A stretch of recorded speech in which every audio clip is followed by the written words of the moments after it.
धर्मीपन शांति आत्मा में आनंद ईश्वर का राज्य यही। क्या चाहते हो राज्य का हिस्सा हो, क्या चाहते हो राज्य का हिस्सा हो, क्या चाहते हो राज्य का हिस्सा हो।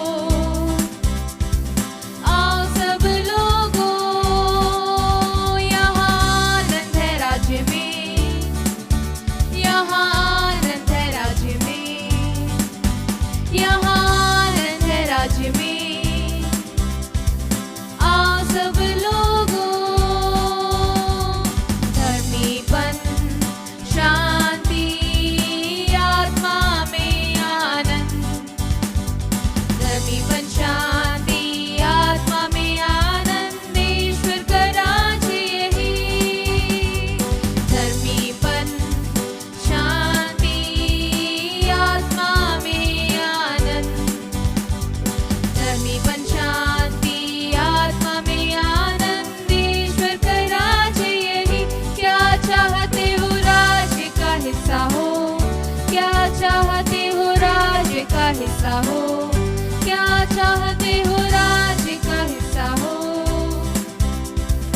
आओ सब लोगों, यहाँ प्रेम है राज्य में, यहाँ प्रेम है राज्य में, यहाँ प्रेम है राज्य में। आओ सब लोगों, धर्मीपन शांति आत्मा में आनंद, धर्मीपन शांति आत्मा में आनंद ईश्वर का राज्य यही। धर्मीपन शांति आत्मा में आनंद, धर्मीपन शांति आत्मा में आनंद ईश्वर का राज्य यही। क्या चाहते हो राज्य का हिस्सा हो, क्या चाहते हो राज्य का हिस्सा हो, क्या चाहते हो राज्य का हिस्सा हो। आओ सब लोगों, यहाँ आनंद है राज्य में, यहाँ आनंद है राज्य में, यहाँ आनंद है राज्य में। आओ सब लोगों, यहाँ प्रेम है राज्य में, यहाँ प्रेम है राज्य में, यहाँ प्रेम है राज्य में। आओ सब लोगों, धर्मीपन शांति आत्मा में आनंद, धर्मीपन शांति आत्मा में आनंद ईश्वर का राज्य यही। धर्मीपन शांति आत्मा में आनंद, धर्मीपन शांति आत्मा में आनंद ईश्वर का राज्य यही। क्या चाहते हो राज्य का हिस्सा हो, क्या चाहते हो राज्य का हिस्सा हो, क्या चाहते हो राज्य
तो प्रेज द लॉर्ड, आप सभी का आज की रविवार की कलीसिया में मैं हार्दिक स्वागत करती हूँ। परमेश्वर का धन्यवाद हो कि एक और दिन परमेश्वर ने हमें दिया उसकी उपस्थिति में बैठने के लिए। हालेलुया, उसकी महिमा करने के लिए। और मैं विश्वास करती हूँ कि जब हमने आराधना किया तो आप सभी उस आराधना में परमेश्वर की उपस्थिति में शामिल हो गए और उसकी उपस्थिति में आनंद की भरपूरी है। हालेलुया, वो आनंद मेरे और आपके जीवन में राज्य करता है। जो वचन कहता है कि हर एक परिस्थिति में हमें आनंदित रहना है। हालेलुया, वचन में लिखा है कि मैं फिर से कहता हूँ, सदा आनंदित रहो। हालेलुया, प्रभु का धन्यवाद कि वो आज की परिस्थितियों में हमें आनंदित रहने के लिए कहता है। मैं विश्वास करती हूँ कि आप अभी अपने स्थानों में परमेश्वर की उपस्थिति में आनंद से भर गए हैं। हालेलुया, प्रभु का धन्यवाद करते हैं। ये वचन में चलेंगे और वचन में जाने से पहले हम प्रार्थना करेंगे, परमेश्वर की उपस्थिति के लिए धन्यवाद देंगे। हम मिलकर परमेश्वर के वचन को सीखेंगे। धन्यवाद करते पिता, आपका धन्यवाद करते इस समय के लिए प्रभु, ये वचनों के समय के लिए जो तूने हमें दिया प्रभु, अपनी बातों से सिखाने के लिए पिता परमेश्वर। हम धन्यवाद देते पिता परमेश्वर। मैं विश्वास करती हूँ प्रभु जी कि मैं नहीं वरन मुझ में आप होकर बात करेंगे प्रभु जी। पवित्र आत्मा, मैं आपको अनुमति देती हूँ कि आप मुझ में होकर अपने लोगों से हमसे बात करें और हमें सिखाएं अपने वचन के द्वारा प्रभु जी। प्रभु, मैं एक पात्र हूँ जिसको आप इस्तेमाल करें पिता परमेश्वर। सारी महिमा आपको देती हूँ पिता और आपके प्रिय पुत्र यीशु के नाम से मांगती हूँ।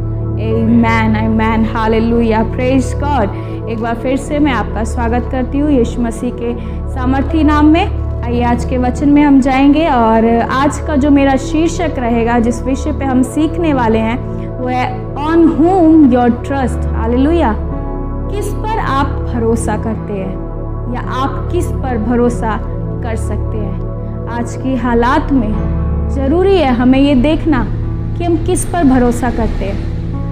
और आज के दिनों में ही इस बात को हम देखेंगे, यही बात प्रकट होगी या उभर के आएगी कि हम किस पर भरोसा करते हैं। हमारा भरोसा किस पर है? क्या हम अपनी मेहनत पर भरोसा करते हैं, अपनी सामर्थ्य पर, अपनी बुद्धि पर, अपनी काबिलियत पर कि मैं कर सकता हूँ, मेरा शरीर बलवंत है कार्य को करने के लिए, मुझ में काबिलियत है, मैं कर सकता हूँ हर एक काम को करने के लिए। क्या हम खुद पर भरोसेमंद हैं या फिर हम अपनी ऊंची जान पहचान पर कि हाँ हमारे लिए वो खड़ा है, हमारे लिए वो कर सकता है, हमारे पहुंच वहां तक है, क्या हम उन पर निर्भर हैं? क्या हम उन पर भरोसा करते हैं? मैं आपको बताना चाहती हूँ, यदि हम इस प्रकार के भरोसे करते हैं, इस प्रकार के लोगों पर भरोसा करते हैं, अपने आप पर भरोसा करते हैं, तो अच्छा होगा कि आप जांच लें। ये हालात को देखकर आप समझ जाएं कि इन सब पर भरोसा व्यर्थ है। ज़्यादा दूर नहीं जाऊंगी मैं, इन परिस्थितियों को जो आज चल रही हैं, मैं उनके विषय में ही आपको अवगत कराना चाहूँगी, आपसे उनकी जान पहचान कराना चाहूँगी कि ऐसे हालात हो रहे हैं जहाँ हमारी काबिलियत कुछ नहीं कर सकती है, जहाँ हमारी मेहनत कुछ नहीं कर पा रही है। कितने ही स्वस्थ हैं हम पर घर में बैठे हैं, काम नहीं कर सकते हैं, मेहनत की कमा नहीं सकते हैं। पैसा कहाँ से आएगा जब हम जॉब नहीं कर रहे हैं? कितनी समझ लगा रहे हैं हम। अगर हम देखें तो भारत में बहुत सारे डॉक्टर्स खोज कर रहे हैं कोरोना की दवाई के लिए, इस महामारी की दवाई के लिए, पर वो अभी तक संभव नहीं हो पाई है। वो अपनी समझ का सहारा ले रहे हैं। मैं विश्वास करती हूँ प्रभु उनको बुद्धि दे और वो जल्द इस बात को खोज निकाले, इस दवाई को खोज निकाले परमेश्वर की बुद्धि के अनुसार। लेकिन यदि हम अपनी समझ का सहारा ले रहे हैं तो वो व्यर्थ है, वो व्यर्थ है मेरे प्रियो। हम अपने ऊपर भरोसा नहीं रख सकते। मैं ये नहीं कहूँगी कि आप काम ना करें, आप अपनी समझ में विश्वास ना रखें, लेकिन उस पर निर्भर ना हो जाएं, उस पर भरोसेमंद ना हो जाएं कि हम कर सकते हैं, फलाना व्यक्ति हमारे लिए कर सकता है, वो हमारे लिए खड़ा है। हमारा शरीर, हम मेहनत कर सकते हैं उसके द्वारा? नहीं।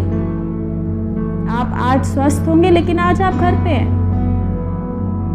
इसलिए हमें देखना होगा कि किस पर हमारा भरोसा है। आज इन बातों को हम वचन से देखेंगे। ये हालात स्पष्ट करते हैं हमारे भरोसे के लिए कि किस पर हम भरोसा रख सकते हैं। आइए वचन में देखेंगे हम कि तो किस पर भरोसा रख सकते हैं? कौन भरोसेमंद है? यदि हमारी काबिलियत भरोसेमंद नहीं है, हमारी समझ भरोसेमंद नहीं है, हमारे लोग भरोसेमंद नहीं है, हमारी ऊंची जान पहचान भरोसेमंद नहीं है, तो ऐसा कौन है जो भरोसेमंद है, जिस पर हम भरोसा कर सकते हैं हर एक हालात में, हर एक परिस्थिति में? हालेलुया।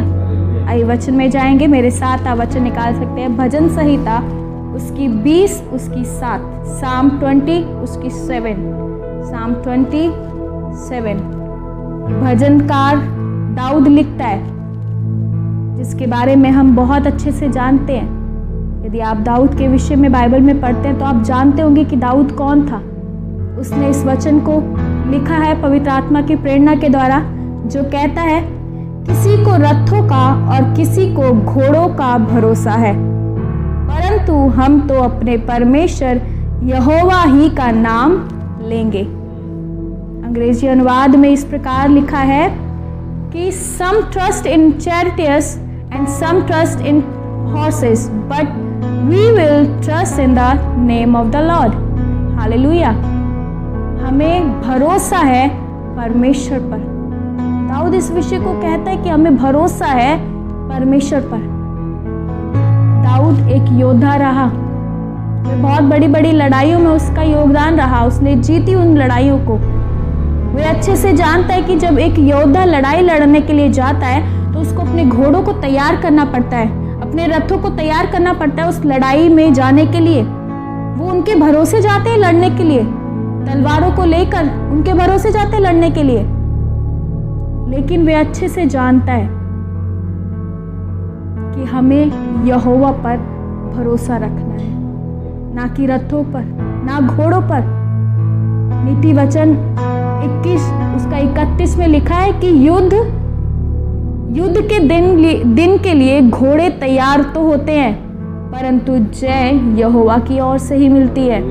दाऊद इस बात को भली भांति समझता है कि घोड़े और रथ तैयार किए जाते हैं, परंतु जय यहोवा की ओर से मिलती है। इसीलिए उसका भरोसा यहोवा पर रहता है। इसीलिए वो कहता है कि मेरा भरोसा यहोवा पर है, ना कि रथों पर, ना कि घोड़ों पर। यानी अपनी काबिलियत पर नहीं, अपनी समझ पर नहीं, अपनी तैयारी पर नहीं, परंतु यहोवा पर वह भरोसा रखता है। उसने अपने अनुभव के बावजूद इस बात को कहा है। हमने कभी युद्ध नहीं लड़ा, लेकिन दाऊद ने लड़ा है। वो अनुभवी व्यक्ति है युद्ध को लड़ने के लिए।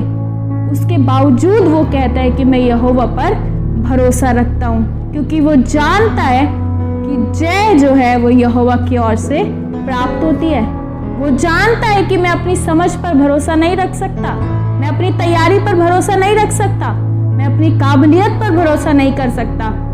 जो कि जन्म से योद्धा रहा है, जो योद्धाओं के परिवार का रहा है, वो उस पर भरोसा ना रखते हुए भी यहोवा पर भरोसा रखता है। Hallelujah, hallelujah. हमें अपनी समझ पर भरोसा नहीं रखना है। आप जानते हैं कि हमारी समझ जो है वो सीमित है, उसकी एक सीमा है, लेकिन परमेश्वर का वचन कहता है हमें, मेरे साथ निकाल सकते हैं आप, नीति वचन उसकी 3 उसकी 5 से 6, नीति वचन 3 उसकी 5 से 6, जिसमें लिखा है, तू अपनी समझ का सहारा ना लेना, वरन संपूर्ण हृदय से, हिंदी बाइबल में मन लिखा होगा, लेकिन मैं आपको बताऊं अगर उसका अनुवाद सही हम पढ़ते हैं तो इंग्लिश में लिखा है, trust in the Lord will all your heart, संपूर्ण हृदय से यहोवा पर भरोसा रखना। तू अपनी समझ का सहारा ना लेना, परंतु संपूर्ण हृदय से यहोवा परमेश्वर पर भरोसा रखना। वो इस वचन को जानता था, इसीलिए वह दाऊद अपनी समझ का सहारा नहीं ले रहा था, वह यहोवा पर भरोसा रखता है। हालेलुया। आज मुझे और आपको भी ये जानना होगा कि हमारा भरोसा किस पर है। क्या अपनी समझ पर, क्या अपनी काबिलियत पर, क्या अपनी मेहनत पर। परंतु वचन में आगे लिखा है, उसी में नीति वचन में हम आगे पढ़ेंगे कि उसी को स्मरण करके सब काम करना, तब वह तेरे लिए सीधा मार्ग निकालेगा। हालेलुया। कब हम सफल होंगे, कब हमारे लिए सीधा मार्ग निकलेगा? कब हम जय को प्राप्त करेंगे? जब हम परमेश्वर को स्मरण कर कर अपना सारा काम करेंगे, यानी कि परमेश्वर पर भरोसा रख के ही हर एक कामों को करेंगे। परमेश्वर पर ही भरोसा रहेगा हमारा, तब वह हमारे लिए सीधा मार्ग निकालेगा। यदि हम अपनी समझ का सहारा लेंगे, यदि हम अपने ऊपर भरोसा रखेंगे, यदि हम अपने लोगों पर भरोसा रखेंगे, उन पर निर्भर हो जाएंगे, तो मार्ग वहां से भी निकलेगा। लेकिन मेरे प्रियो, वो सीधा नहीं होगा, वो सीधा मार्ग नहीं होगा। सीधा मार्ग यहोवा ही हमारे लिए निकालता है। जब हम उस पर भरोसा करते हैं, जब हम उसको स्मरण करके, उसको याद करके, उस पर भरोसा रख कर अपने हर एक कामों को करते हैं, तब वह हमारे लिए सीधे मार्ग को निकालता है। हालेलुया। यानी कि हमारा भरोसा हर परिस्थिति में, हर हालातों में परमेश्वर पर होना चाहिए, यदि हम सीधे मार्ग को चाहते हैं। तो हमारा भरोसा हमारे परमेश्वर पर होना चाहिए। हमारे आसपास कैसे भी हालात क्यों ना हो, कैसी भी परिस्थिति क्यों ना हो जाए, जब हमारा भरोसा परमेश्वर पर होगा, अपने पिता पर होगा, तो हम उन हालातों में, उन परिस्थितियों में भी शांत रह सकते हैं। हम बौखला नहीं जाएंगे परिस्थिति को देख के, हम परेशान नहीं हो जाएंगे परिस्थिति को देख के, हम इधर उधर भागने नहीं लगेंगे परिस्थिति को देख के, परंतु हम शांत रह सकते। वे कब होगा? जब हम उस पर भरोसा रखते हैं। हालेलुया। क्योंकि हमारा पिता जो है वो शांति का पिता है। वचन में लिखा है कि हमारा पिता शांति का पिता है। यीशु मसीह शांति का राजकुमार है। फिलिपियो 4:9 में आप पढ़ सकते हैं, परमेश्वर जो शांति का सोता है। कुछ मात्रा में शांति नहीं है उसके पास कि कभी दी कभी नहीं दी, शॉर्टेज नहीं होती है वहां पे शांति की। वो सोता है। हालेलुया। और सोता उमड़ता रहता है। मेरे और आपके जीवन में वो सोता उमड़ता रहता है। हालेलुया। उसका आत्मा मेरे और आपके अंदर वास करता है, यानी उसकी शांति मेरे और आपके अंदर वास करती है। हम हालातों में शांत रह सकते हैं। आज के हालातों में हम शांत रह सकते हैं। आप देख रहे होंगे संसार परेशान है, इधर उधर ताक रहा है, कैसे होगा, क्या करेंगे, क्योंकि उनके पास शांति नहीं है। वो अनजान है उस शांति से जो मेरे और आपके पास है। हमारे पास शांति का सोता है। हमें उस सोते में से बांटना है मेरे प्रियो। आप बांटे उस सोते में से, लोगों को जान पहचान कराएं लोगों की उस सोते के साथ, ताकि उनके हृदय में भी वही शांति बनी रहे। हालेलुया। हालेलुया। यशाया उसकी 26 और 4 आप मेरे साथ निकाल सकते हैं। यशाया उसकी 26 उसकी 4, वहां पर लिखा है, यहोवा पर सदा भरोसा रख, क्योंकि प्रभु यहोवा सनातन की चट्टान है। हालेलुया। यहोवा पर भरोसा रख। उससे पहले हम 3 पढ़ेंगे उसकी, यशाया 26 की 3, जिसका मन तुझ में धीरज धरे हुए है, उसकी तू पूर्ण शांति के साथ रक्षा करता है। हालेलुया। जिसका मन तुझ पर भरोसा रखे हुए है। हालेलुया। किसका मन उस पर भरोसा रखता है? धीरज धरे हुए है, उसकी तू पूर्ण शांति के साथ रक्षा करता है, क्योंकि वह तुझ पर भरोसा रखता है। हालेलुया। जब हम परमेश्वर पर भरोसा रखते हैं तो वो पूर्ण शांति के साथ हमारी रक्षा करता है। एक जगह लिखा है भजन संहिता 112 उसकी 7 इस प्रकार कहती है, मैं आपके लिए पढ़ देती हूँ। उसके 7 के दूसरे पद में लिखा है, उसका हृदय यहोवा पर भरोसा रखने से स्थिर रहता है। सुरक्षा कब मिलेगी? जब हमारा हृदय स्थिर रहेगा। और कब हमारा हृदय स्थिर रहेगा? जब हम यहोवा पर भरोसा रखते हैं, जब हम अपने परमेश्वर पिता पर भरोसा रखते हैं। हालेलुया। यशाया 26:3 में जब हमने पढ़ा कि धीरज धरे हुए उसकी तू पूर्ण शांति के साथ रक्षा करता है, क्योंकि वे तुझ पर भरोसा रखते हैं, जिसका मन तुझ में लगा हुआ है। फिलिपियों 4:7 मैं आपके लिए पढ़ूंगी। 4:7 में लिखा है, तब परमेश्वर की शांति जो सारी समझ से परे है तुम्हारे हृदय और तुम्हारे विचारों को मसीह यीशु में सुरक्षित रखे। हालेलुया। यहाँ 2 शब्द पर मैं आपका ध्यान दिलाना चाहूंगी, तुम्हारे हृदय और तुम्हारे विचारों को। इससे पहले हमने भजन संहिता 112:7 में पढ़ा कि हमारा हृदय कैसा रहेगा? स्थिर रहेगा। कब रहेगा स्थिर? जब हम उस पर भरोसा रखेंगे। जब हम उस पर भरोसा रखते हैं तो उसकी शांति हमारे अंदर आती है। जब उसकी शांति हमारे अंदर आती है तो हमारा हृदय स्थिर रहता है। और इसमें लिखा है कि तब परमेश्वर की शांति जो सारी समझ से परे है। यानी कि जब हम इन हालातों में शांत रहेंगे, जब हम इन हालातों को देखकर, इन परिस्थितियों को देख के गड़बड़ाएंगे नहीं, बौखला नहीं जाएंगे, इधर उधर ताकेंगे नहीं, तब कईयों को समझ में नहीं आएगा कि कैसे ये लोग शांत हैं, कैसे इस परिस्थिति में भी ये लोग स्थिर बने हुए हैं। क्योंकि वचन में लिखा है उसकी शांति समझ से परे है। मेरी और आपकी समझ से परे उसकी शांति है, और वही शांति हमारे हृदय और हमारे विचारों को मसीह यीशु में सुरक्षित रखेगी। मेरे प्रियो, हम सुरक्षित, हमारे विचार सुरक्षित सिर्फ और सिर्फ मसीह यीशु में है, उसके बाहर कुछ भी नहीं। मसीह यीशु से बाहर हम कुछ भी नहीं है। बीते दिनों आपने, अगर आप एलएफ चर्च को लगातार सुन रहे हैं तो आपने सीखा होगा हमारे अधिकार, मसीह में हम कौन है, इस बात को सीखा होगा। मसीह में हम सुरक्षित हैं, मसीह में हमारे विचार सुरक्षित हैं। हालेलुया। विचार क्यों सुरक्षित है?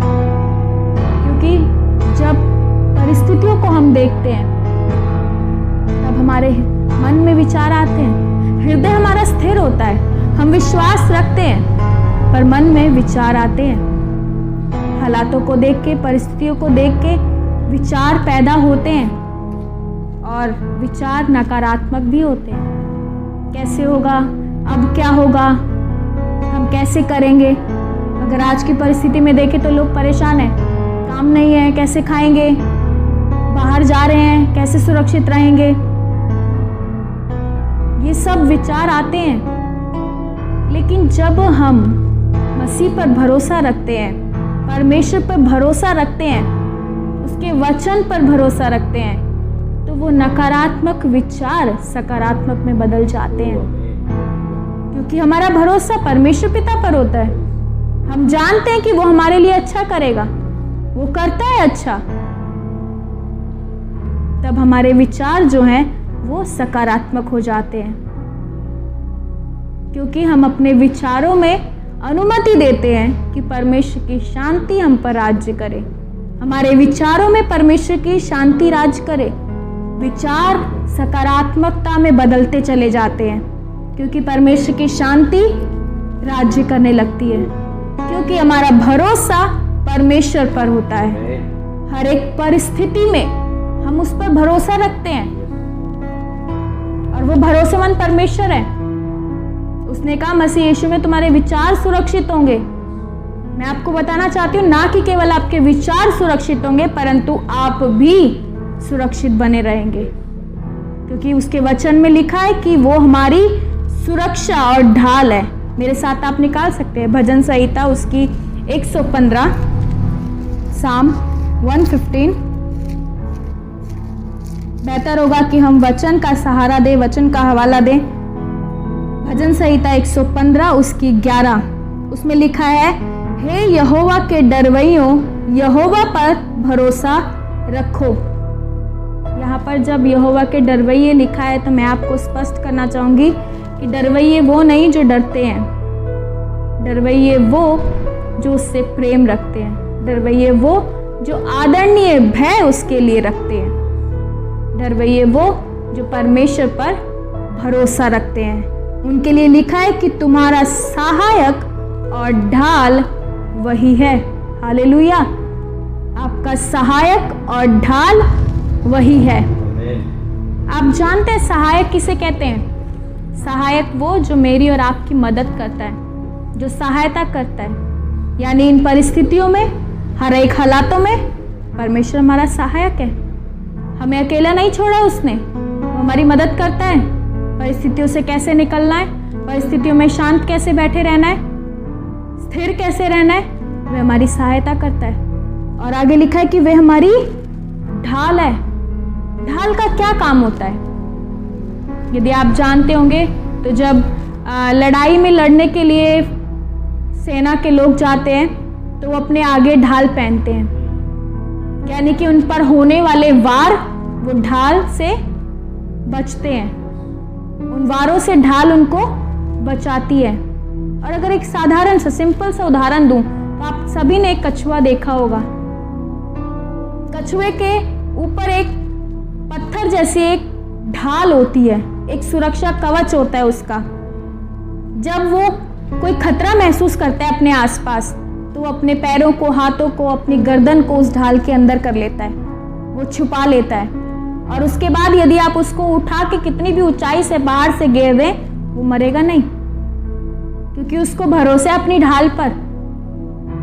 तभी तो वो अंदर हो जाता है। वो भागने की कोशिश नहीं करता है, क्योंकि उसको पता है कि वो नहीं भाग पाएगा। बहुत स्लो चलता है, तभी बोलते हैं ना कछुए की चाल चलते हैं। बहुत स्लो चलता है वो, परंतु उसको अपनी ढाल पर भरोसा होता है।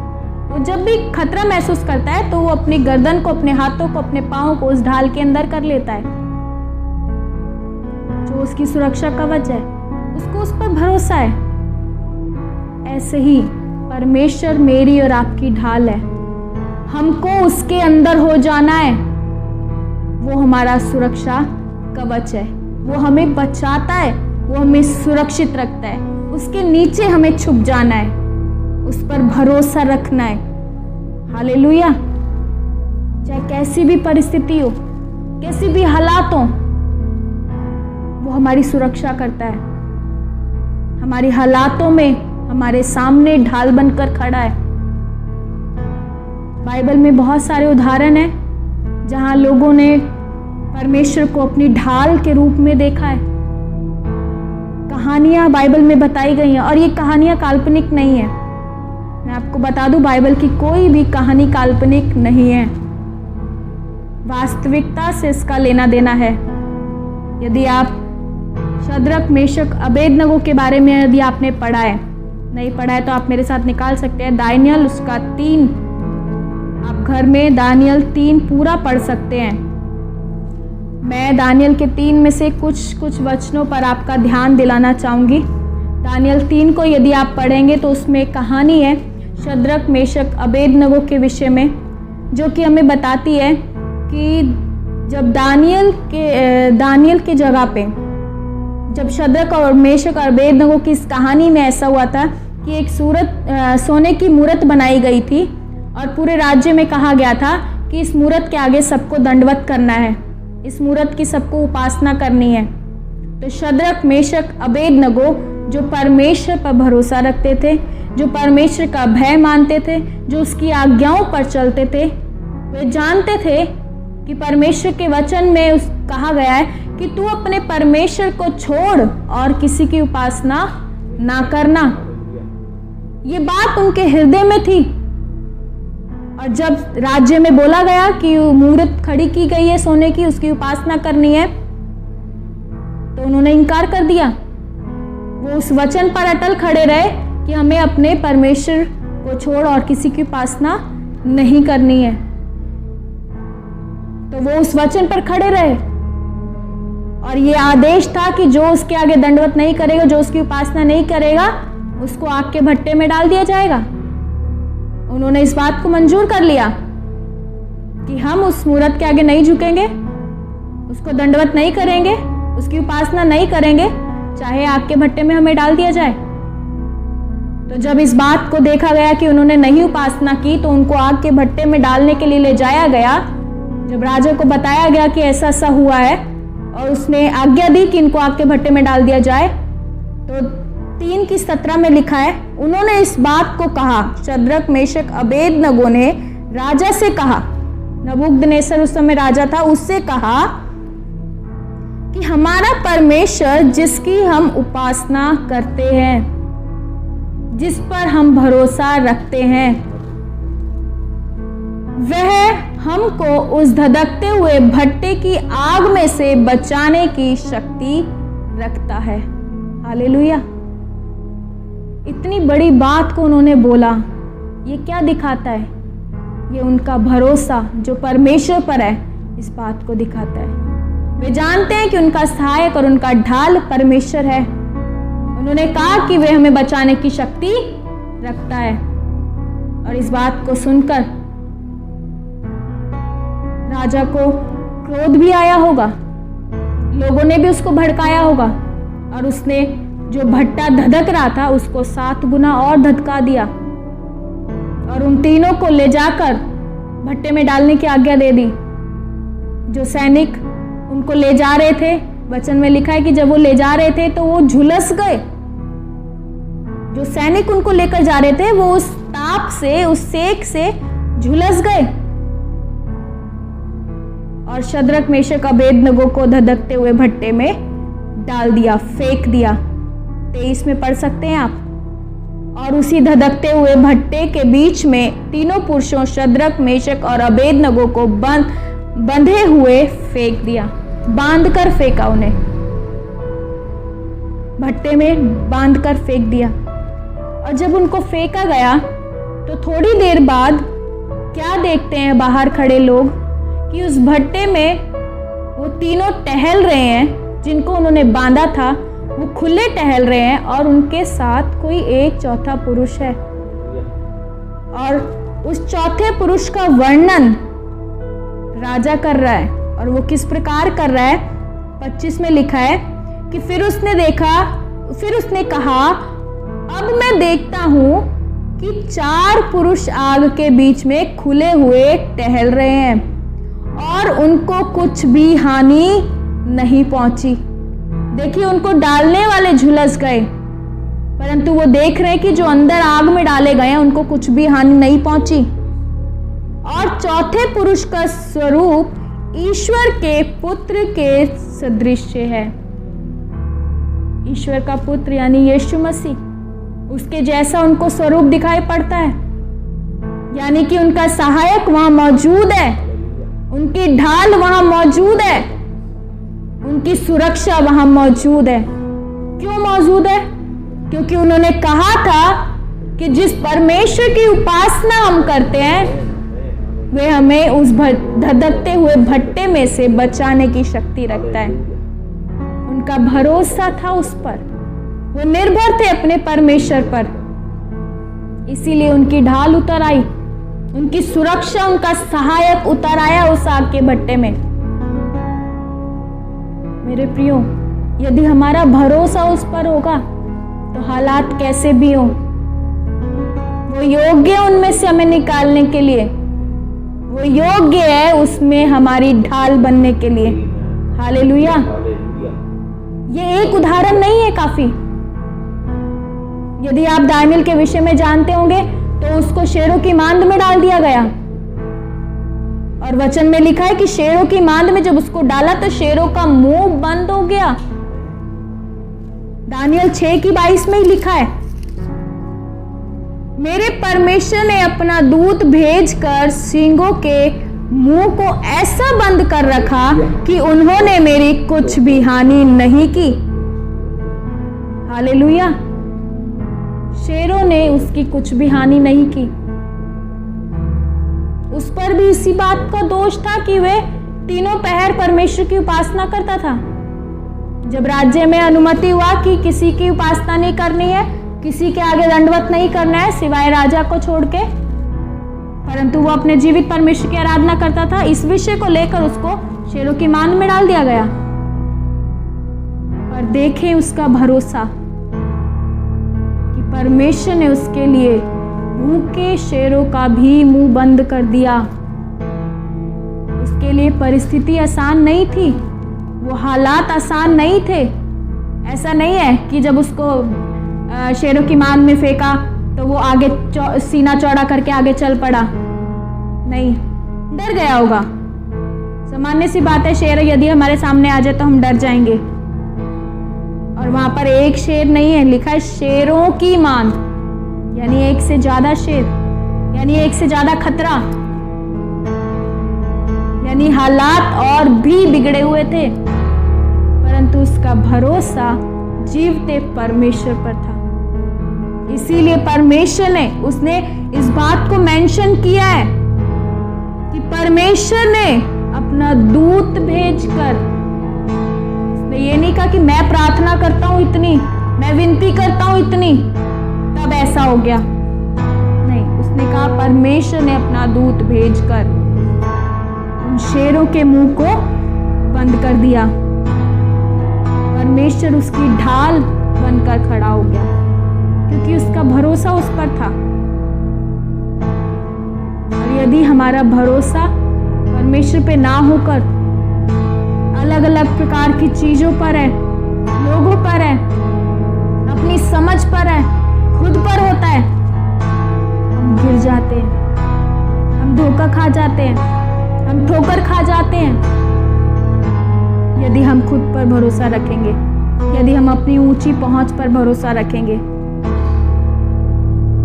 एक सामान्य सी बात है, आप और मैं इस बात से अवगत होंगे, अनजान नहीं होंगे, क्योंकि हम इस संसार में रहते हैं।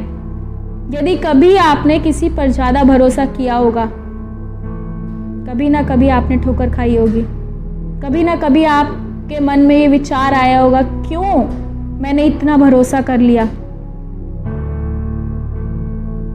हाँ मेरे प्रियो, यदि हमारा भरोसा परमेश्वर पे ना होकर बाकी की चीजों पे होता है तो हम ठोकर खा सकते हैं, हम गिर सकते हैं। इसका सबसे बड़ा उदाहरण आदम और हवा है मेरे लिए और आपके लिए। यदि हम उत्पत्ति 3 को पढ़ेंगे, आप अपने घर में इस विषय को पढ़ सकते हैं। उत्पत्ति 3 अध्याय, आदम और हवा के बारे में लिखा है कि परमेश्वर ने उनकी सृष्टि की, परमेश्वर ने उनको बनाया, वो उनका बनाने वाला था, वो परमेश्वर पे भरोसा रखते थे। परंतु एक समय आया जब हवा को बहकाया गया। जब हवा को बहकाया गया, 3:13 में लिखा है कि तब यहोवा परमेश्वर ने स्त्री से कहा, तूने क्या किया? स्त्री ने कहा, सर्प ने मुझे बहका दिया।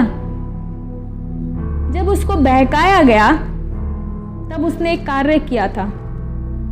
यदि आपने इस चैप्टर को अच्छे से पढ़ा होगा, सीखा होगा, समझा होगा, तो आपने जाना होगा कि जब उसको बहकाया जा रहा था, उसको फल के विषय में बताया जा रहा था, तो उसने एक चीज को कहा।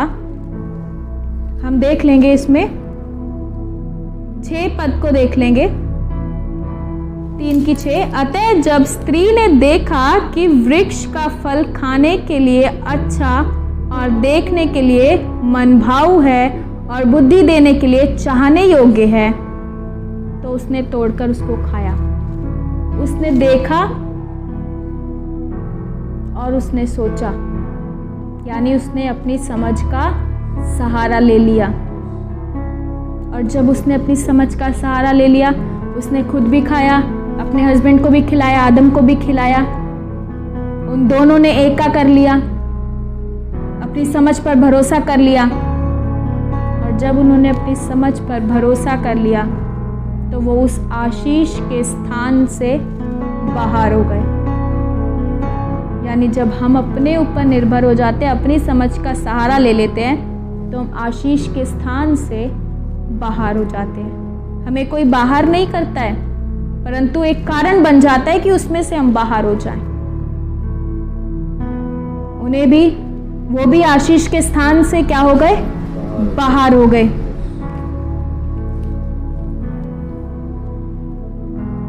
जब हम अपने ऊपर भरोसा करने लग जाते हैं, जब हम अपने बनाने वाले के ऊपर भरोसा नहीं करते हैं। आदम और हवा ने अपने बनाने वाले पर भरोसा नहीं रखा, अपनी समझ का सहारा ले लिया, तो इसका मतलब है कि उसने अपने बनाने वाले पर भरोसा नहीं रखा ना। उनको मना किया गया था कि नहीं खाना, तो इसका मतलब नहीं खाना, परंतु उसने सोचा कि अच्छा होगा, उसने अपनी समझ का सहारा लिया। जब हम अपने बनाने वाले पर भरोसा नहीं रखते तब हम आशीषित नहीं हो सकते।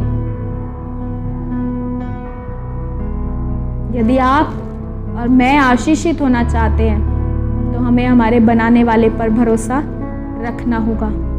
भजन संहिता 115 उसकी 13 मेरे साथ निकाल लीजिए। आशीष का कारण कौन है, इस वचन में हमें पता लगता है। भजन संहिता 115 उसकी 3 मैं आपके लिए पढ़ दूंगी।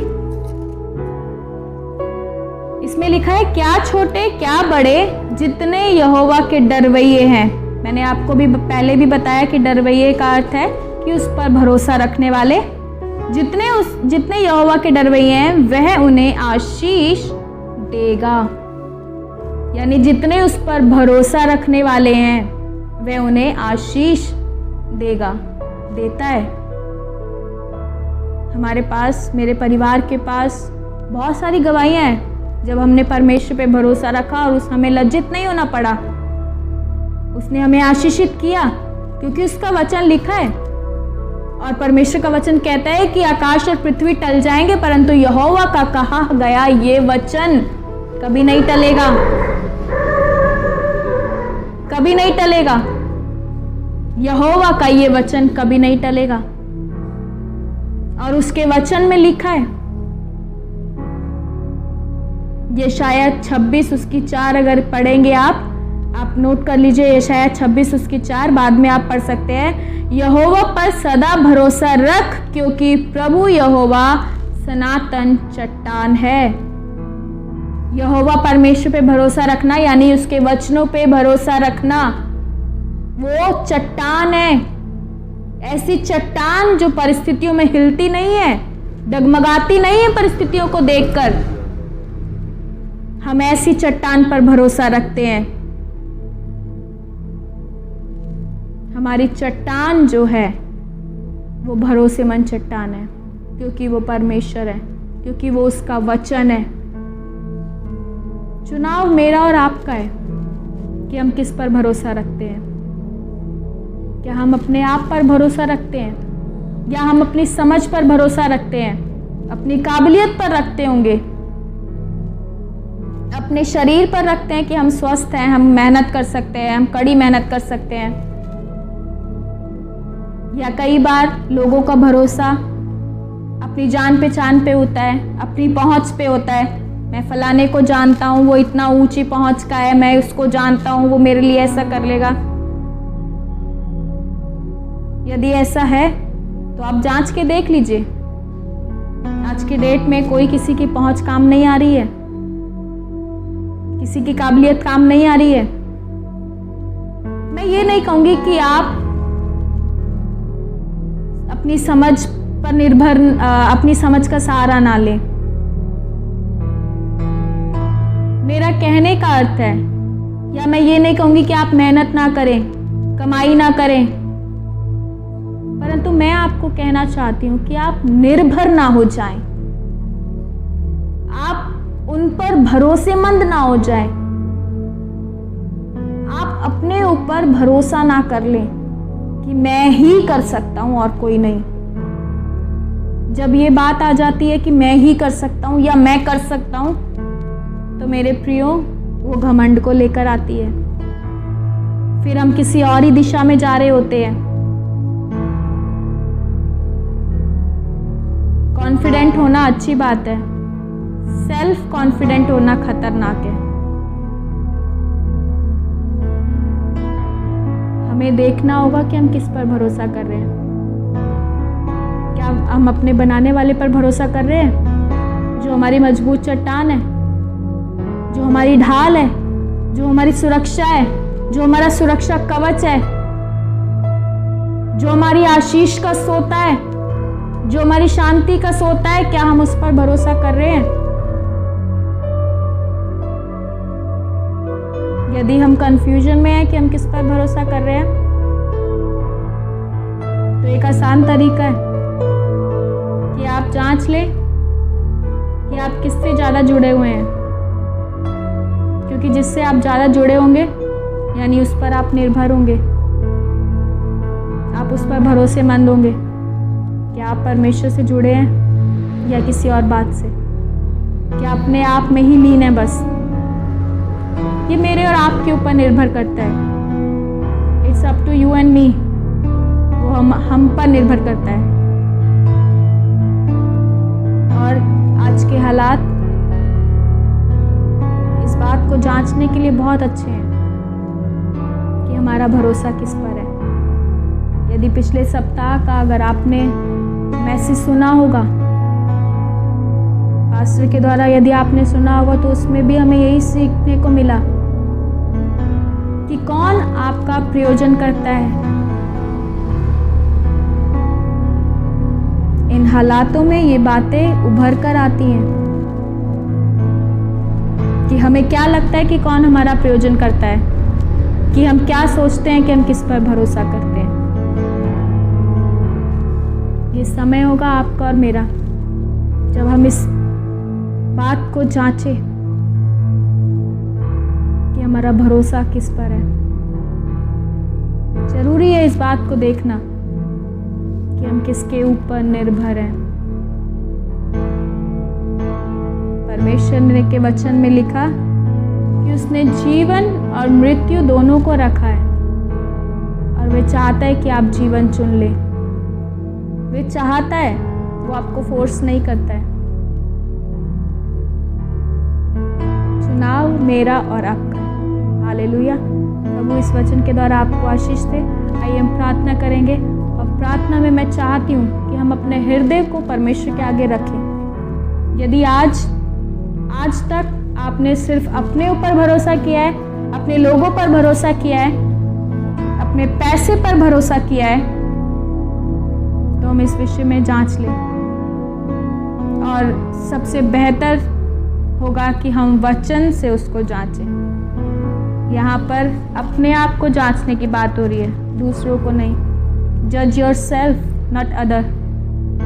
आइए हम प्रार्थना करेंगे और प्रभु का धन्यवाद देंगे और उसको अनुमति देंगे कि वे हमारे मनों को, विचारों को शुद्ध करे, हमारे हृदय में उस शांति को उमड़ने दे जो जिसका वो सोता है। Hallelujah, hallelujah, hallelujah, hallelujah. ओ पिता, तेरा धन्यवाद करते हैं परमेश्वर, इन वचनों के लिए धन्यवाद पिता, जो तू हमें सिखाता है प्रभु जी कि तू हमारी ढाल है, तुम्हारी सुरक्षा है पिता। हम तुझ पर भरोसा करते हैं। आपके वचन में लिखा है प्रभु, तुझ पर भरोसा रखने वाले लज्जित ना होंगे। चाहे कैसे भी हालात हो, कैसी भी परिस्थितियां हो परमेश्वर, प्रभु तेरा धन्यवाद करते हैं कि तुझ पे भरोसा रखने वाले आशीषित होते हैं। पिता हम तेरा धन्यवाद करते हैं प्रभु जी, धन्यवाद करते पिता।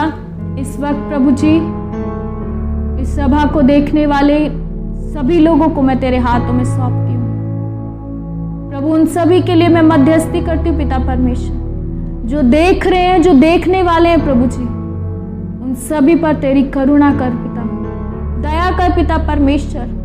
अपनी ज्ञान और बुद्धि से भर प्रभु जी, ताकि हम अपने आप को जांच सकें, ताकि हम देख सकें कि हमारा भरोसा किस पर है। पिता मैं तेरा धन्यवाद करती हूँ पिता परमेश्वर। मेरे प्रियो, यदि आप इधर उधर ताक रहे हैं, यदि आप इधर उधर भरोसा करते हैं, ये सही समय होगा कि आप अपने आप को जांच लें, आप ट्रैक पे आ जाएं। मसीह में आप सुरक्षित हैं, उसके बाहर नहीं।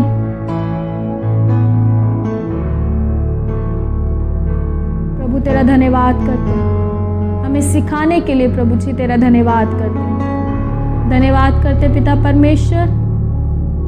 सारी बातों को तेरे हाथों में सौंपते प्रभु जी। मैं दुआ करती हूँ सभी के लिए पिता परमेश्वर, देखने वालों के लिए प्रभु जी, इनकी सुरक्षा के लिए तेरा धन्यवाद करते पिता परमेश्वर। तेरी सुरक्षा को बोलते हैं यीशु मसीह के नाम से। प्रभु यीशु मसीह के नाम से तेरा धन्यवाद करते पिता। सारी आदर में मजलाल आपके नाम को देते पिता। प्रभु इस वक्त मैं बीमारों के लिए प्रार्थना करती हूँ पिता परमेश्वर। यदि कोई बीमार है तो वे चंगा हो जाए यीशु मसीह के नाम से। प्रभु तूने कहा कि तुम बीमारों पे हाथ रखो और वे चंगे हो जाएंगे यीशु मसीह के नाम से। प्रभु इस वक्त आत्मिक क्षेत्र में प्रभु मैं उनको स्पर्श करती हूँ और चंगाई की घोषणा उनके जीवन पर करती हूँ। हर एक बीमारी उनको छोड़कर जाए यीशु मसीह के नाम से। प्रभु तेरा धन्यवाद करते हैं। तेरे वचन में लिखा तेरे कोड़े खाने से वे चंगे हो चुके हैं प्रभु जी। और मैं विश्वास कर लेती हूँ प्रभु कि वे चंगे हो चुके हैं, क्योंकि तूने अपने वचन में कहा है कि जब तुम प्रार्थना करो तो प्रतीति कर लो, जो तुमने मांगा तुम्हारे लिए हो गया है, तब तुम्हारे लिए हो जाएगा। मैं विश्वास करती हूँ मैंने चंगाई को मांगा है और उनके लिए मिल गई है प्रभु जी। तेरा धन्यवाद। खास तौर प्रभु मन चंगे हो जाएं प्रभु। तेरा धन्यवाद कि तू टूटे मनों को चंगा करता है। तेरा धन्यवाद प्रभु, जो लोग ठोकर खाए हुए हैं वे चंगे हो जाएं यीशु मसीह के नाम से। तेरा धन्यवाद करते पिता। तेरा धन्यवाद करते प्रभु। धन्यवाद करते पिता। खासतौर इन हालातों में प्रभु मैं लोगों के जीवन पर तेरी शांति को बोलती हूँ यीशु मसीह के नाम से। जो हमारी समझ से परे है, तेरी शांति हम पर राज्य करे यीशु मसीह के नाम से। तेरा धन्यवाद करते पिता। सारी आदर में मजलाल आपके नाम को देते पिता और आपके प्रिय पुत्र यीशु के नाम से प्रार्थना मांगते हैं। आमीन। Thank you Lord. हालेलुया। प्रभु का धन्यवाद। हम फिर मिलेंगे अगली बार। प्रभु का धन्यवाद। जय मसीह की। मैं विश्वास करता हूँ कि आज के संदेश के द्वारा आप आशीषित हुए होंगे। अभी समय है दशमांश और भेंट देने का। वचन में हम एक कंगाल विधवा को देखते हैं जिसने 2 दमड़ी दिया, परंतु यीशु ने कहा इसने सबसे अधिक दिया, क्योंकि सबने अपनी भर्ती में से दिया, परंतु इसने अपनी कमी में से दिया। मुझे मालूम है कि अभी मंदी और कमी का समय चल रहा है, परंतु जब हम भेंट और दशमांश लाते हैं तो हम विश्वास का कदम उठाते हैं और हम परमेश्वर को मौका देते हैं कि वह इस बीज को बहुगुणित करके हमें आशीष दे और दूसरे के लिए भी आशीष का कारण बने। आप अपने भेंट और दशमांश को इकट्ठा करके रख सकते हैं और जब चर्च खुले तो आप ला सकते हैं। और यदि आप ऑनलाइन देना चाहते हैं तो स्क्रीन के ऊपर सारी जानकारी दी गई है। परमेश्वर आपको आशीष दे। जय मसीह की।